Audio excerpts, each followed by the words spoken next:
사도행전에는 예수님을 믿게 되는 사람들, 우리가 그것을 회심이라고 그러죠. 마음을 돌이킨다는 뜻으로.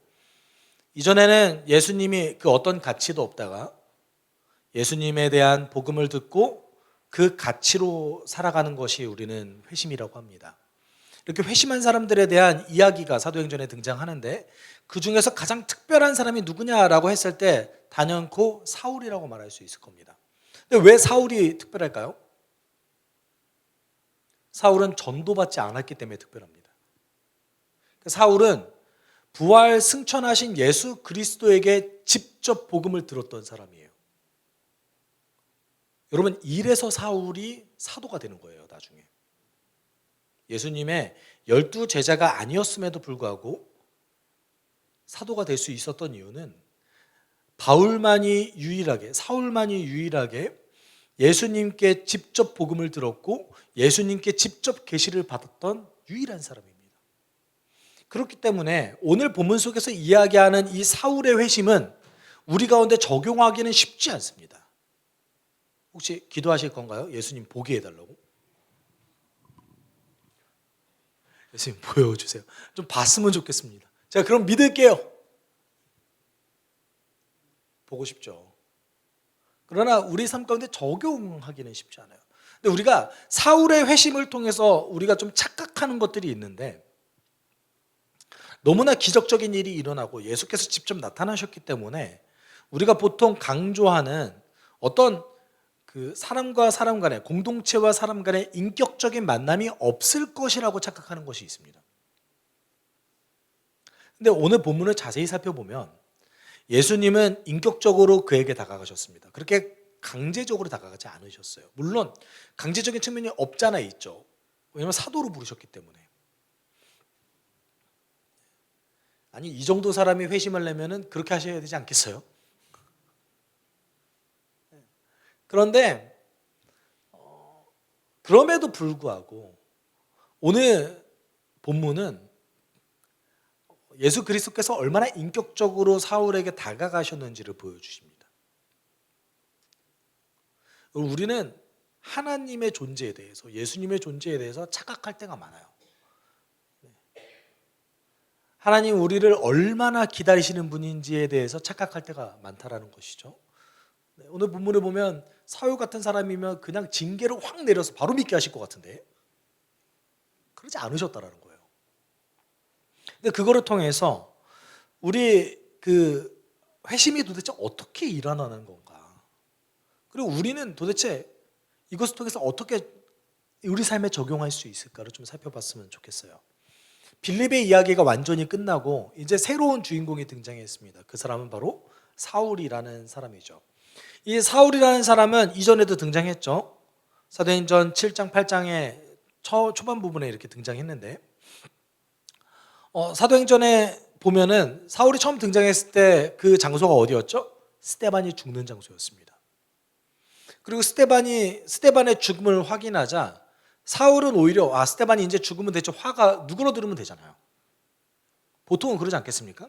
근데 스데반의 죽음을 보면서 어떤 생각을 했냐면, 이 족속들을 가만히 내두면 안 되겠구나. 이렇게 말도 안 되는 이단 사상 때문에 사람이 죽기까지도 하니 이거는 완전히 흩어버려야겠다라는 어떤 사명감이 생긴 거예요. 사울에게. 그러니까 오히려 화가 더 돋궈진 거죠. 좀 이해할 수 있는 측면이 있을 것 같습니다. 사울 입장에서 봤을 때는 그리스도를 믿는 자들은 정말 율법을 파괴하고 성전을 파괴하고 하나님께서 이스라엘에게 보내주셨던 그 수많은 가치들을 파괴하는 자들이었거든요. 우리도 좀 그러지 않습니까? 여러분, 신천지나 여호와의 증인을 위해서 생명까지 버리는 사람을 보게 되면, 아니 저게 지금 왜 저렇게까지 하지? 그럼 속으로 어떤 생각을 하시겠어요? 저 이단은 정말 사라져야겠구나 생각하시지 않으시겠어요? 사울이 그런 생각을 한 거예요. 그래서 세계 곳곳을 이제 돌아다니기를 결정합니다. 오늘 본문 이렇게 얘기하죠. 1, 2절에 사울은 여전히 주님의 제자들을 위협하면서 살기를 띠고 있었다. 그는 대제사장에게 가서 다마스쿠스에 있는 여러 회당으로 보내는 편지를 써달라고 하였다. 그는 그 도를 믿는 사람은 남자나 여자나 가리지 않고 닥치는 대로 묶어서 예루살렘으로 끌고 오라는 것이었다. 그러면 아직도 사울이 살기를 띠고 있었어요. 그런데 이제 성전에는 사람을 죽일 수 있는 권리가 없었습니다. 그러니까 오로지 성전 근처에서 그들이 이제 신성 모독이라든지 종교 재판을 통해서 일정 부분의 사람에게 사형을 내릴 수 있었는데, 근데 그것도 아주 한정되게 예루살렘에 한정된 것이었어요. 근데 사울은 어떤 마음을 품죠? 아, 예루살렘 바깥으로 도망간 애들도 내가 잡아야겠구나 라는 생각을 한 거죠. 그래서 어디에 편지를 보냈대요? 다마스쿠스에 있는 곳에 편지를 보냈대요. 옛날에 그 과거 성경에는 어떻게 번역됐죠? 다메섹으로 번역됐죠. 다마스쿠스가 훨씬 정확한 번역입니다. 지금도 다마스쿠스라고 이름되어져 있죠. 이 다마스쿠스에 있는 회당에 편지를 보내는데 본인이 모든 것을 다 잡아들일 수 없으니까 이제 다마스쿠스에 있는 회당에 있는 지도자에게 편지를 보내서 그곳에서 혹시 예수를 믿는 자가 있으면 이쪽으로 보내라 라는 편지를 보낸 거죠. 그리고 본인도 그곳에 직접 갑니다. 여러분, 다마스쿠스가 예루살렘에서 어느 정도 떨어져 있을까요?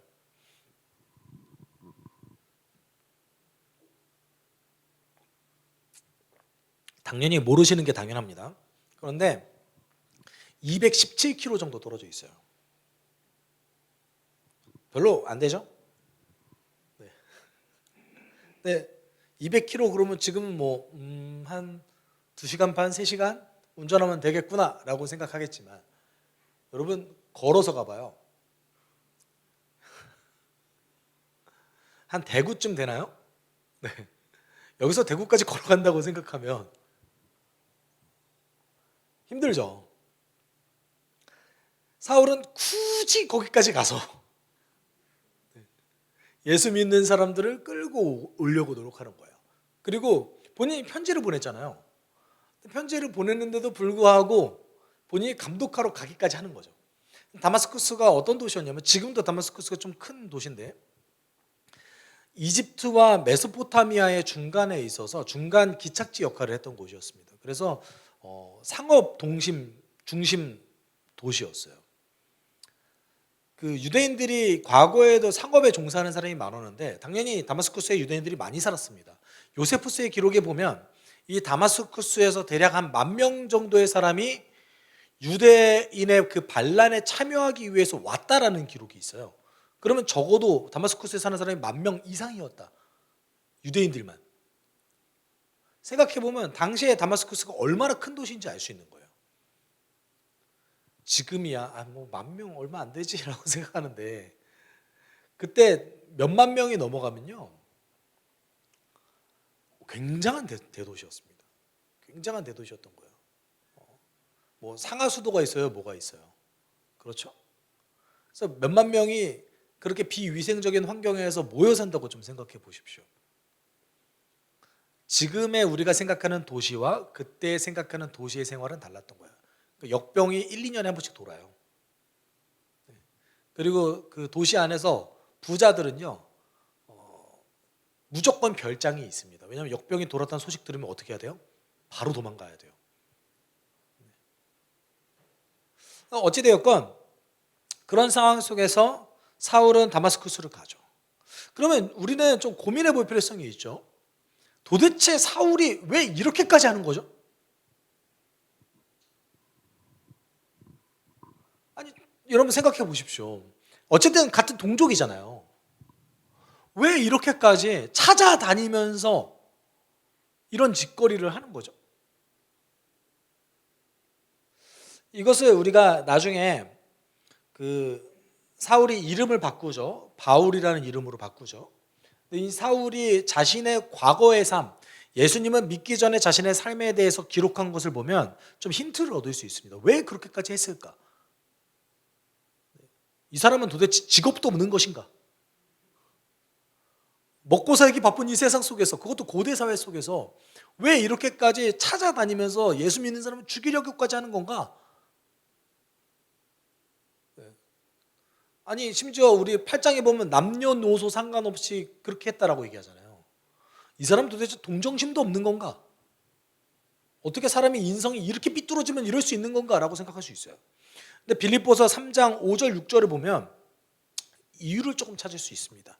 나는 난지 8해 만에 할례를 받았고 이스라엘 민족 가운데서도 베냐민 지파요, 히브리 사람 가운데서도 히브리 사람이요, 율법으로는 바리새파 사람이요, 열성으로는 교회를 박해한 사람이요, 율법의 의로는 흠잡을 데가 없는 사람이었습니다. 여기서 좀 이상한 걸 찾으셔야 돼요. 율법으로 흠잡을 데가 없대요. 근데 교회를 박해하는 부분에 있어서 뭐라고 얘기했어요? 열성으로라고 얘기했어요. 다른 얘기로 하면 율법을 지키는 것에 어떤 열정적인 증거가 뭐냐면 율법 안 지키는 사람을 해치는 거예요. 이해하셨습니까? 그러니까 당시 유대교 사회 속에서 율법을 열정적으로 지킨다, 이게 뭘 뜻하냐면 율법 안 지키는 사람들을 찾아다니면서 그 사람 율법 지키게 하는 게 열정적인 거였어요. 이거 이제 율법 행동주의 또는 율법 열성주의라는 그 표현으로 불립니다. 여러분 갈라디아 성경이요, 교회 안에 침투한 율법 열성주의자들과 대적하기 위해서 쓰여진 거예요. 그러면 이 율법 열성주의자들이 바울만 있었냐, 소수였느냐라고 본다면 그렇지 않습니다. 굉장히 다수의 사람들이 율법에 대한 열성을 가지고 율법 안 지키는 사람들을 찾아다녔어요. 그럼 이 사람들 눈에 지나가다가 사마리아 사람을 봤어요. 어떻게 할까요? 테러 저지르는 거예요. 그냥 사마리아 사람만 테러 저지를까요? 나중에 가면 기독교인들을 향한 테러가 너무 극심해가지고 로마 도시 안에서 유대인들이 쫓겨납니다. 글라우디오 황제가 로마에서 유대인들을 다 쫓아내버려요. 왜요? 교회를 곳곳에 찾아다니면서 테러를 저질렀던 거예요. 이게 율법 열성주의로 발전합니다. 그러니까 율법 열성주의는 테러리즘과 좀 맞닿아 있어요. 여러분 지금 그 이슬람에서 있었던 지하드와 좀 비슷해요. 그런데 그 지하드보다 조금 더 강도가 높습니다. 이해하셨어요? 제가 왜 강도가 높다고 말씀드리냐면 이 율법 열성주의가 나중에 발전해서 로마를 향한 반란까지 이루어져요. 근데 로마에 왜 반란을 저지르냐면 우리가 제사장 민족인데 왜 하나님 나라 안 만들고 로마의 지배를 그대로 받아들이지? 이거는 율법을 어기는 거야. 행동으로 나타난 거죠. 그래서 반란 일으켜요. AD 67년부터 70년까지 3년이라는 시간 동안 반란을 일으킵니다. 그런데 놀라운 사실은 이 사람들이 뭐 그렇게 엄청난 군대가 있었던 것도 아니고 그리고 뭐 탁월한 지휘관이 있었던 것도 아닌데 그 굉장히 그 열성주의라는 율법을 향한 그 열정 하나만으로 로마 군단 2개를 전멸시켜버려요. 유대 지역에 로마 군단 2개가 가이사라에 주둔하고 있었거든요. 이 2개를 전멸시켜버려요. 이런 역사가 이민족 전투에서도 없었어요. 1개 군단 정도 사라지면 로마가 엄청나게 발작하거든요. 근데 2개 군단이 전멸한 거예요. 어떤 일이 벌어졌을까요? 로마가 생각한 거예요. 얘네들 전멸시켜야겠구나. 얘네들은 이민족 융합 정책에 아예 들어가면 안 되는 족속들이구나. 그래서 이 유대 열성주의가 어디까지 가냐면 이 유대 전쟁을 통해서 유대인들을 전부 다 말살시키는 것까지 이르게 됩니다. 그 결과가. 요세푸스의 기록에 의하면 이 전쟁 때문에 약 200만 명이 죽었다고 해요. 그 로마 군인들이 뭐 한 거예요? 유대 지역에 살고 있는 유대인들이라고 보면 다 죽인 거예요. 근데 제가 아까 말씀드렸잖아요. 이슬람에 있었던 그 테러리즘보다 훨씬 더 강도가 높다고. 마지막에 무기또에서 전투를 해요. 이제 마지막에 반란군들이 좀 남아 있을 거 아니에요. 무기또가 굉장히 유명한 요새이기 때문에 거기에 숨어들어요. 유대인들이. 예루살렘 멸망한 다음에도 거기서 도망친 사람들이 무기또에 간단 말이에요. 근데 로마 군대가 무기또를 다 포위합니다. 어떤 선택을 할까요? 굶어 죽어요. 단 한 명도 항복하지 않습니다. 다 옥사했어요. 그 정도로 유대 열성주의가 엄청난 거였어요. 여기에 선봉장 중에 한 명이었던 사람이 누구예요? 사울인 거예요. 왜 이렇게까지 하냐? 이 사람은 이게 율법을 향한 열심인 거예요. 누구를 위해서 이렇게 하고 있어요? 주를 위해서. 하나님을 위해서. 말하잖아요. 내가 열성으로는 교회를 박해한 사람이었다. 율법을 향한 열심, 하나님을 향한 열심으로는 교회를 박해까지 했던 사람이니 나는 탁월한 유대인이었다. 이거 설명한 거예요.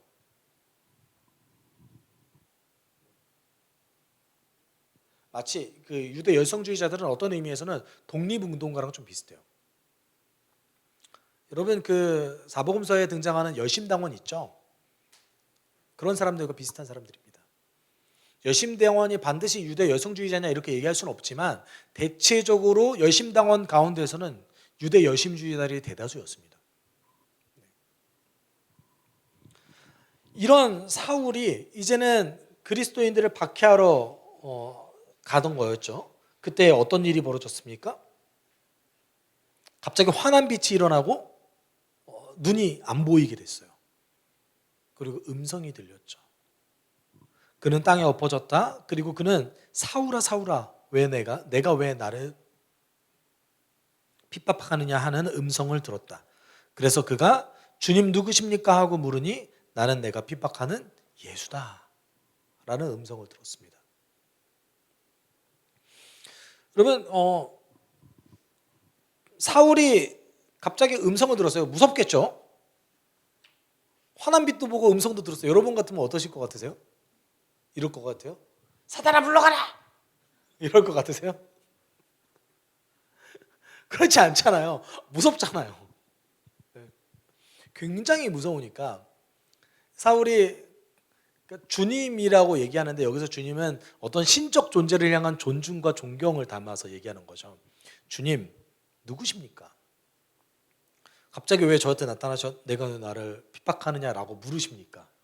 내가 언제 그랬다고? 난 주를 위해서 열심히 다해서 살았는데 내가 언제부터 그랬다고 왜 나보고 그렇게 얘기하십니까? 뭐라고 말씀하세요? 예수께서 나는 내가 핍박하는 예수다 라고 말씀하시는 거죠. 우리는 여기서 좀 놀라운 표현을 발견하게 되는데 사울이 예수님을 직접 대면한 적이 없어요. 그런데 예수께서는 뭐라고 말씀하신 거예요? 넌 나를 핍박했다 이렇게 말씀하시는 거예요. 이 말은 어떤 것을 뜻할까요? 예수께서 성도의 고통을 자신의 고통으로 받아들이시는 거예요. 전제가 붙죠. 주를 위한 고통이라면. 우리의 욕심 때문에 고통받는 것을 예수의 고통으로 받아들이지는 않으시겠죠. 물론 그것 때문에 고통받으시긴 했습니다. 그렇지만 어쩔 수 없는 불가피한 성도의 고통에 대해서 예수께서는 본인의 고통이라고 느끼시고 계시는 거예요. 그리고 기억하고 계세요. 완전히 기억하고 계십니다. 절대 그것을 그대로 흘려버리지 않으실 것입니다. 실제로 그 이스라엘의 역사를 보면 이스라엘 민족을 굉장히 아주 악랄하게 괴롭혔던 그 이방 민족들은 하나님이 가만 내두시지 않으셨어요. 하나님 절대 가만 내두지 않으십니다. 한 세대, 두 세대가 지나도 하나님은 기억하세요. 실제로 그러지 않습니까? 사무엘상에 보면 사울이 그래서 미디안 민족을 진멸하라고 말씀하시잖아요. 왜 그럴까요? 출애굽할 때 광야에서 그들을 공격했던 민족이었기 때문에 그래요. 그 뒷부분에 약자들만 골라서 공격했기 때문에 너희들 안 되겠다. 난 반드시 기억할 거다. 예수께서도 그러시죠. 성도를 고통스럽게 하는 자 반드시 기억하죠. 여기서 조금 우리가 동시에 위로를 느낀과 동시에 약간 나는 혹시 예수 믿는 자를 괴롭게 한 주체가 되지도 않았을까라는 고민도 좀 해봅니다. 교회 안에서 그런 일들이 많이 벌어지잖아요. 저는 개인적으로는 의도적으로 목회자를 괴롭히는 분들도 좀 몇몇 봤어요. 네. 매일 아침 동일한 시간에 2시간씩 전화 오시는 분이 있더라고요.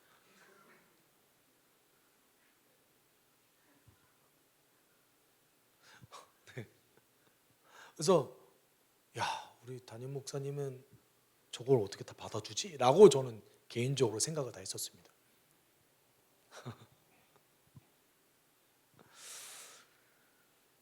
이 일이 있으니까 얼마나 두렵겠어요? 제가 사울이었으면 정말 두려웠을 것 같아요. 안 두려웠겠어요? 내가 그렇게 예수 믿는 사람을 핍박했는데 이제 난 죽었구나. 여러분 그렇게 생각하지 않겠어요? 그렇죠? 근데 예수께서는 징계를 내리시지 않고 다른 거를 말씀하세요. 우리 6절 같이 읽어볼까요? 일어나서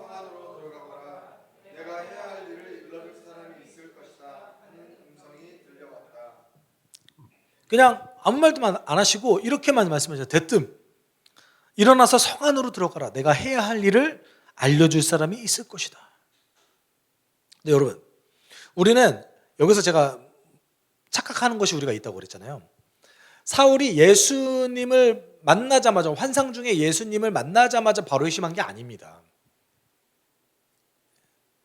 만나자마자 바로 회심한 게 아니라 예수께서는 시간을 좀 더 두셨어요. 그래서 8절 9절 보면 사울은 땅에서 일어나서 눈을 떴으나 아무것도 볼 수 없었다. 그래서 사람들이 그의 손을 끌고 다마스쿠스로 데리고 갔다. 그는 사흘 동안 앞을 보지 못하는 상태에서 먹지도 않고 마시지도 않았다. 근데 눈이 안 보이는 것뿐인데 먹지도 마시지도 않은 이유가 무엇일까요? 예수께서 너 먹지 마 하셨나요? 마시지 마 하셨나요? 아니요. 유대인들이 인생에 가장 큰 위기가 있을 때 하는 게 있죠. 금식한 거예요. 금식한 거예요. 골방에 들어가서 금식하면서 뭐 한 거예요? 기도한 거예요. 이게 무슨 일이지? 첫 번째는 두려움이 있을 거고, 두 번째는 내가 알던 거랑 좀 다른가?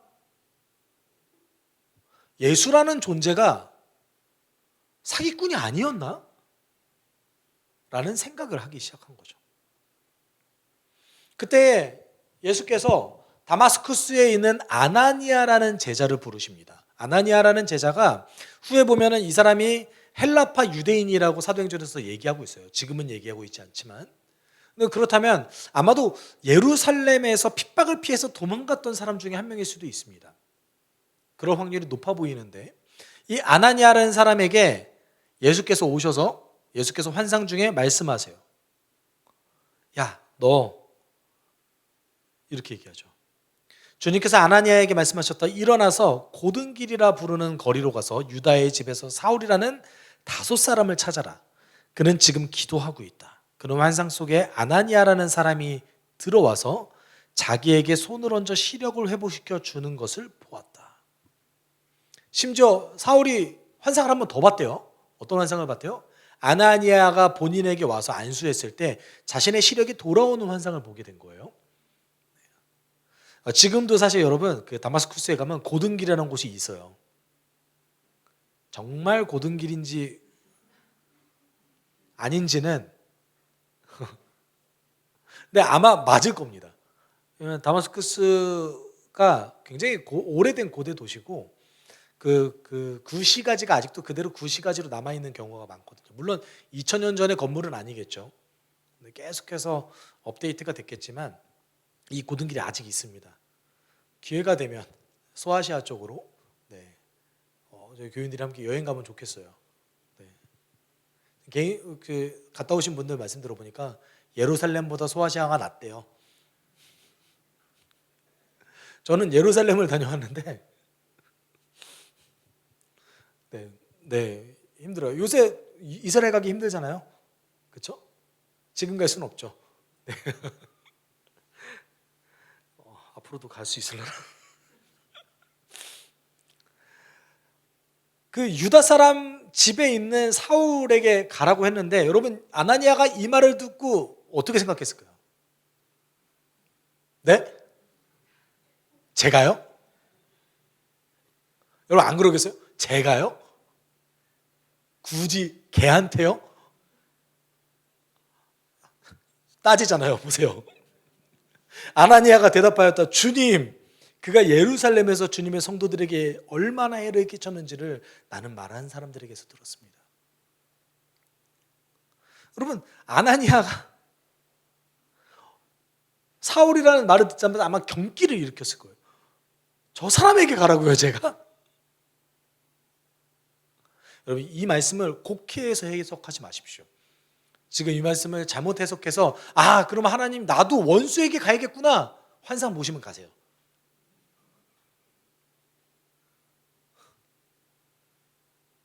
십자가를 지는 게 그렇게 어떻게 가혹하고 가학적이지 않아요. 오늘 예수님이 하시는 그 과정을 보십시오.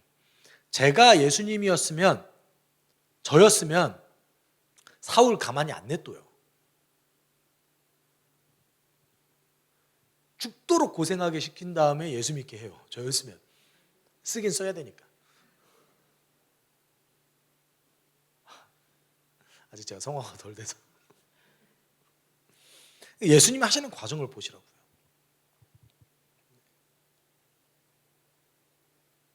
그렇게 곡해해서 해석하지 않으셨으면 좋겠습니다. 여러분 사도행전에 등장하는 어떤 그 개인에게 일어난 특정한 사건이 우리에게도 적용될 수 있겠죠. 그런 일도 그대로 일어날 수도 있겠죠. 그렇지만 그 과정이 하나님께서 만약에 여러분 그렇게 인도하신다면 목적이 분명할 거예요. 여러분이 억눌리고 더 안 좋아지는 방향성으로 하나님이 이끄시지 않습니다. 걱정하지 않으셔도 된다는 말씀이에요. 아마 그런 일을 하게 하신다면 성령께서 확실하게 여러분 마음을 바꿔주신 다음에 움직이실 거예요. 여러분 그게 우리의 하나님에 대한 믿음 아닙니까? 아니에요? 어떻게 우리가 그렇게 비인격적인 분을 섬깁니까? 갑자기 나보고 순교하라고요? 그런 생각도 하지 마세요. 나는 목숨을 하나님께 바칠 수 있을까? 하지 마세요. 그런 생각. 안 돼요. 안 되는 거예요. 안 되는 건데 하게 하신다면 반드시 할 수 있게 도와주실 거예요. 여러분 따졌죠? 근데 예수께서 다시 한번 설명해 주세요. 너 그냥 가! 이렇게 얘기 안 하시고 설명을 한 번 더 해주세요. 설명을 한 번 더 해주세요. 우리 같이 읽어봅시다.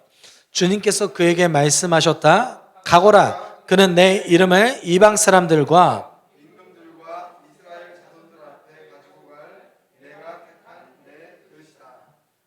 그가 내 이름을 위하여 얼마나 많은 고난을 받아야 할지를 내가 그에게 보여주려고 한다. 아나니아가 이 말씀을 듣고 위로를 받았을까요? 그가 고난을 받아야 되니까? 그건 잘 모르겠습니다. 그렇지만 오늘 말씀이 굉장히 중요한 말씀인데 어떤 말씀인 거예요? 사울을 예수께서 부르셨대요. 근데 왜 부르셨냐라고 했을 때 이방 사람과 임금들과 이스라엘 자손들 앞에 예수의 이름을 가지고 갈 사람으로 불렀대요. 그러면 이방 사람들, 권력자, 유대 사람들 다네요. 그렇죠? 다예요.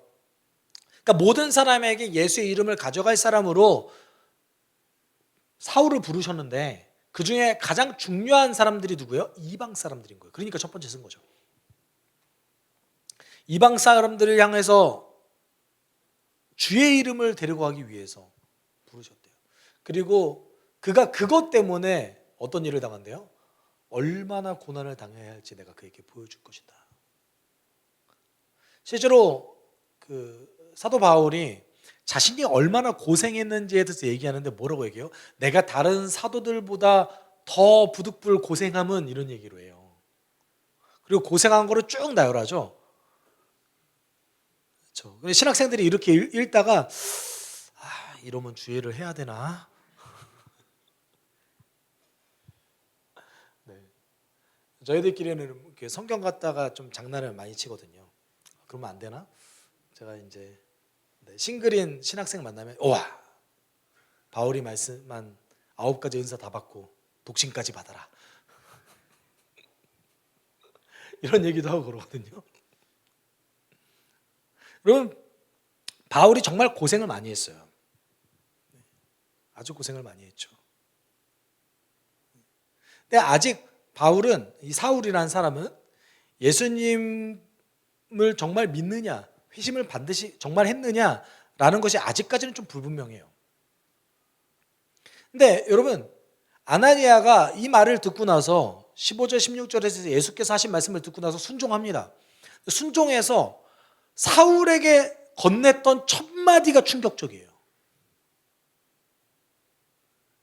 어떻게 이럴 수 있지? 라는 생각이 들 정도로 충격적이에요. 좀 같이 읽어볼까요? 그래서 아나니아가 떠나서 그 집에 들어가 사울에게 손을 얹고 형제 사울이여 그대가 오는 도중에 그대에게 나타나신 주 예수께서 나를 보내셨소. 그것은 그대가 시력을 회복하고 성령으로 충만하게 되도록 하시려는 것이오 하고 말하였다. 아나니아가 사울에게 가고 싶어 했나요? 싫어했어요. 저였어도 엄청 싫었을 겁니다. 그런데 아나니아가 사울에게 가서 처음 건넸던 말이 뭐예요? 형제였어요. 형제 사울이요. 인정한 거죠. 어떤 걸 인정한 거예요? 여러분 공동체 안에서 누가 예수를 믿게 된다라는 것이 어떤 뜻인지 여기서 분명하게 보여주는 거예요. 어떤 뜻이에요? 이제 저 사람 내 가족이구나.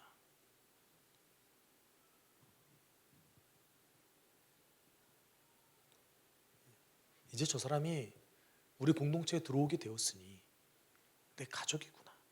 아나니아가 이 말을 전달했을 때도 마음에 꺼리낌이 있었을지도 모르겠습니다. 그렇지만 아나니아의 분명한 마음속에 어떤 것이 있었던 거예요? 사울은 이제 뭐다? 형제다. 형제 사울이요. 여러분 저는 개인적으로는 사울이 이 말을 듣고 얼마나 충격받았을까요? 저는 엄청 충격받았을 거라고 생각해요. 얘가 왜 나를 형제라고 부르지? 안 때리면 다행인데 좀 몇 대 때린 다음에 안수해줘도 괜찮을 텐데 왜 얘가 나한테 형제라고 그러지? 그리고 뭐라고 말해요? 주 예수께서 나를 당신에게 보내는데 당신이 이제 시력을 회복하고 성령 충만을 받게 하려고 나를 불렀습니다. 심지어 뭐까지 준대요? 성령까지 준대요. 이때 사울이 회심했어요. 이때부터는 사울이 회심한 게 분명합니다. 그 전까지는 고민했을 수도 있어요. 왜냐하면 평생은 율법 열성주의자로 살았던 사람 아닙니까? 근데 이제는 진짜 회심했어요. 진짜 성령을 받았어요. 그거를 어떻게 우리가 알 수 있어요? 19절 보면 알 수 있어요. 사울은 며칠 동안 다마스쿠스에 있는 제자들과 함께 지냈다. 그 전까지 어디 있었겠어요? 유다라는 사람이 아마 유대교 사람이었을 거예요. 근데 그 사람 집에 나와서 어디 갔대요? 제자들에게로 갔대요. 예수 믿는 사람에게 갔대요. 여러분 이게 말이 됩니까? 불과 얼마 전까지 며칠 전까지만 하더라도 예수 믿는 사람을 죽이려고 하는 사람이었는데 지금은 공동체가 뭐 하고 있어요?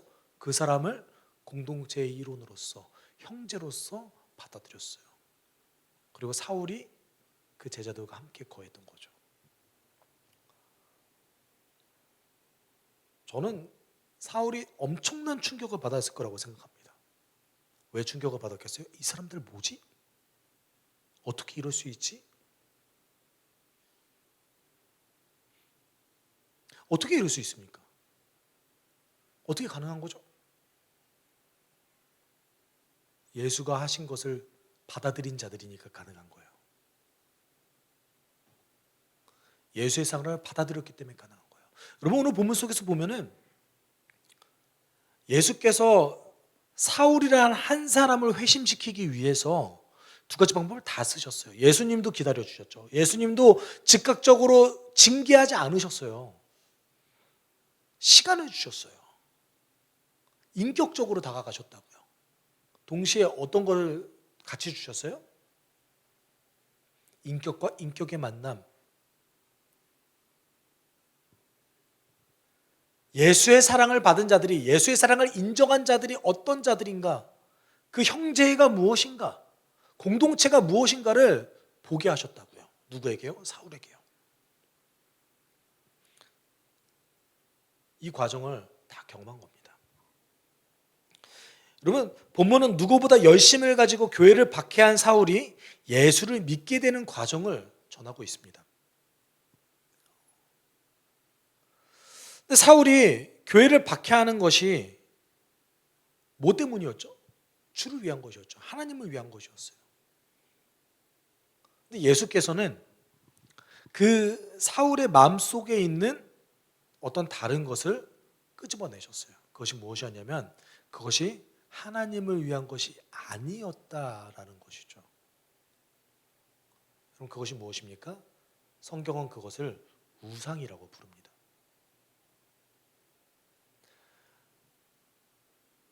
사울 안에 있었던 우상이 있었던 거죠. 그게 뭐예요? 율법이었어요. 또는 율법을 지키는 나가 우상이었던 거죠. 여러분, 율법이 나쁜 겁니까? 나쁜 거예요? 아니요, 좋은 거예요. 좋은 거였어요. 율법은 분명히 좋은 겁니다. 그런데 그것이 어떻게 됐어요? 사울에게 우상이 되었어요. 그 열심이 우상이 되었습니다. 여러분, 오늘 본문을 통해서 사울에게 예수께서 하셨던 과정은 그 안에 있었던 내면 깊숙한 우상을 끄집어 내버리시고 예수의 것으로 채우신 거예요. 우리가 회심에 이를 때에 예수께서 우리에게 제일 먼저 하시는 것이 무엇입니까? 우리 안에 있는 우상을 폭로시킵니다. 근데 이거는 우리 안에 있는 우상은 완전히 제거되지 않아요. 완전히 제거되지 않습니다. 계속해서 여러분이 살아가면서 예수께서는 여러분 안에 있는 우상을 폭로시키실 거예요. 그렇다면 혹시 여러분 안에 있는 우상은 무엇입니까?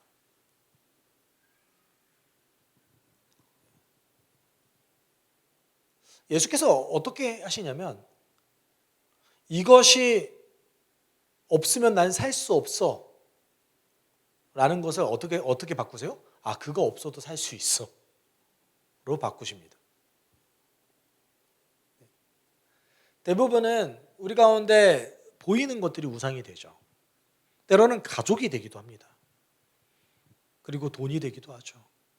특별히 경제적인 부분에 대해서 굉장히 예수께서 강조 많이 하셨죠. 그래서 부자가 하늘나라 들어가기 힘들다고 하잖아요. 그럼 우리는 부자일까요? 아닐까요? 대부분 부자가 아니라고 하시죠. 네. 여러분, 그 선교학 통계에서 $10,000가 기준입니다. 뭔지 아세요? $10,000가 넘어가면 부자들이 누리는 걸 웬만한 거 다 누릴 수 있다라고 보는 거예요. 그 질은 좀 떨어질지라도. 그러니까 $10,000가 넘어가면 이 사람들이 생활고에 시달리는 것이 아니라 이제부터는 여가 생활, 잉여 금액을 가지고 그 시간을 다른 데 보내는데 집중하는 삶을 살아가게 된다라는 기준이 $10,000입니다. 이때부터 어떤 현상이 벌어질까요? 인생 가운데 우상이 수도 없이 나타나기 시작합니다. 우리나라 과거보다 지금 훨씬 더 잘 살게 됐죠. 비교할 수 없을 정도로 윤택함을 누리고 있죠. 근데 왜 지금 더 예수 믿기 어려워졌습니까? 누릴 게 많아졌으니까요. 해야 될 게 많아요. 그 수많은 것들이 여러분 예수를 못 믿게, 예수를 믿는데 방해하게 만듭니다. 지금 이 순간에 여러분의 우상은 무엇입니까? 저는 과거에는 목회직이기도 했어요. 이것도 우상이 될 수 있다라는 것을 판단했습니다. 성도인 나는 목사로 살지 않아도 괜찮구나, 이거 내려놔도 되겠구나 라는 데까지 걸리는데 시간이 좀 걸렸습니다. 내려놓겠다는 게 아니에요. 제발 부탁드리는데 여러분, 예수께서는 우리 가운데 예수와 인격적인 만남을 온전히 가지지 못하게 만드는 것들, 예수보다 내 삶에 더 중요한 것들을 여러분의 삶 가운데 폭로시킵니다. 매주 설교 말씀 가운데 올바른 것이 전파됨에도 불구하고 내가 그 올바른 것을 따르기에 주저하게 만드는 것들을 여러분의 삶 가운데, 여러분의 마음 가운데 폭로시킵니다. 이게 누가 하는 일이에요? 예수께서 하시는 일이에요. 그러면 폭로한다면 어떻게 하실까요? 야, 너 우상을 제거하지 않으면 너랑 안 만나 줄래. 너가 우상을 제거하지 않으면 나에게 나올 수 없어. 이렇게 하셨을까요? 아니요. 여러분, 우리가 날마다 십자가를 묵상하는 이유가 무엇입니까? 우리 안에 있는 폭로된 우상을 우리가 제거할 수 없기 때문에 예수가 오셨다.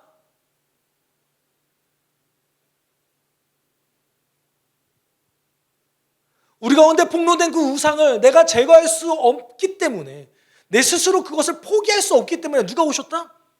예수가 오셨다. 그래서 예수를 믿는 자가 어떤 사람이 된 거예요? 새로운 창조물이라고 불리는 거예요. 그럼 우리 가운데 필요한 것이 무엇입니까? 그때 결단하는 거예요.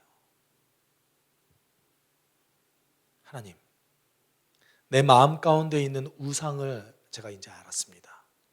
근데 주 예수가 그것보다 더 중요하게 내가 마음으로 받아들이기를 결단하니 그 주 예수를 내 삶 가운데 가장 중요한 것으로 여기게 주님 도와주십시오. 이런 간절함이 필요한 것이죠. 이 모든 걸 다 경험한 자, 여러분 생각해 보십시오. 율법을 기준으로 같은 민족에게 테러리즘을 일삼았던 이 유대 민족 사회 가운데 살았던 이 사울이 자신을 공격하는 사람조차 형제로 받아들이는 진짜 사랑을 만났을 때 그가 받았던 충격이 어땠겠습니까?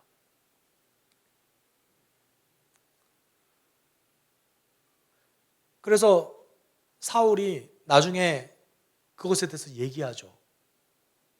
우리 로마서 8장 1절 2절 좀 같이 읽어볼까요?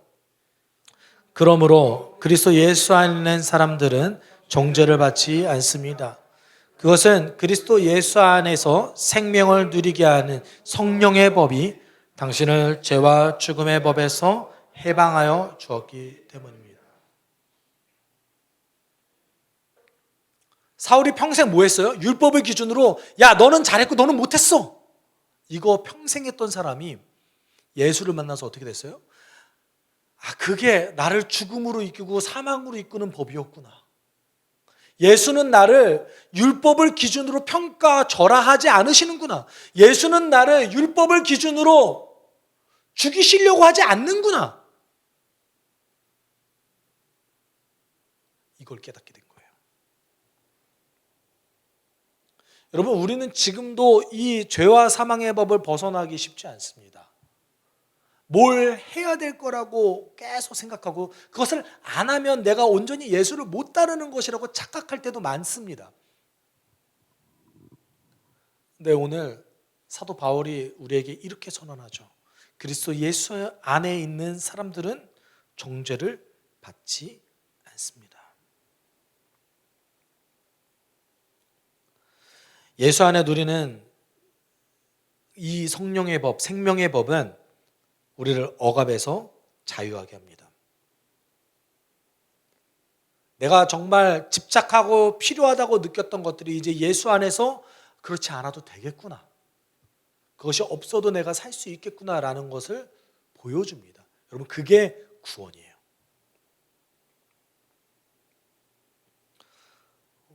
우리가 지금 이 순간 함께 기도할 때, 그렇기 때문에 여러분 이런 기도 하셔야 됩니다.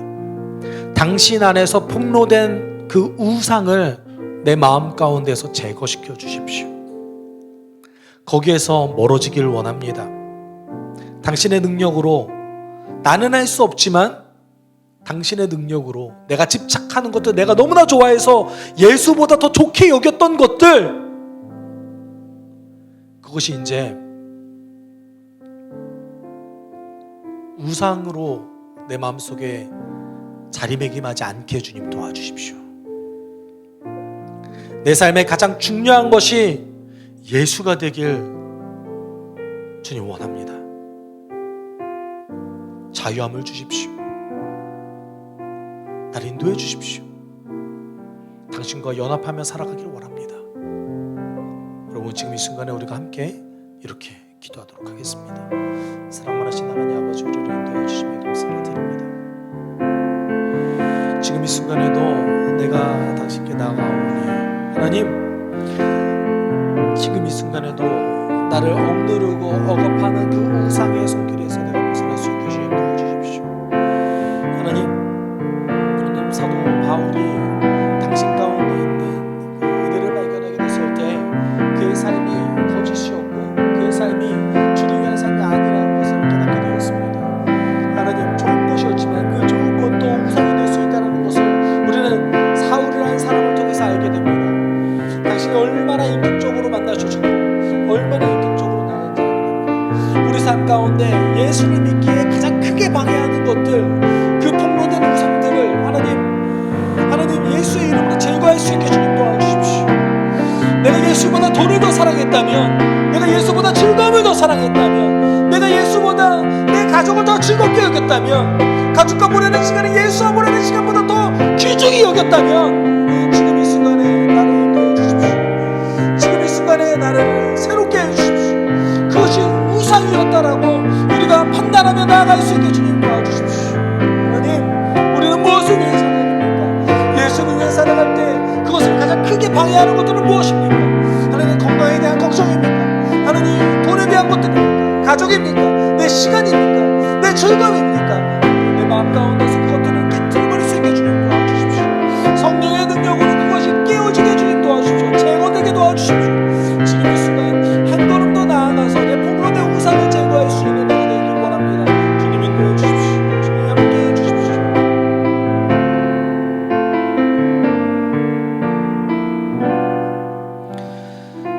지금 이 순간에도 우리를 얼가매는 수많은 것들에서 자유하게 하시길 원하시는 주님,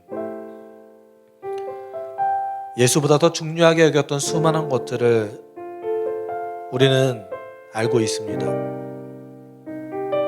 우리는 그것들 때문에 예수님은 나의 주인으로 온전히 섬기지 못할 때가 많이 있습니다. 내 삶 가운데서 당신의 능력으로 폭로되어 온 이 우상들을 성령의 능력으로 제거할 수 있게 주님 도와주십시오.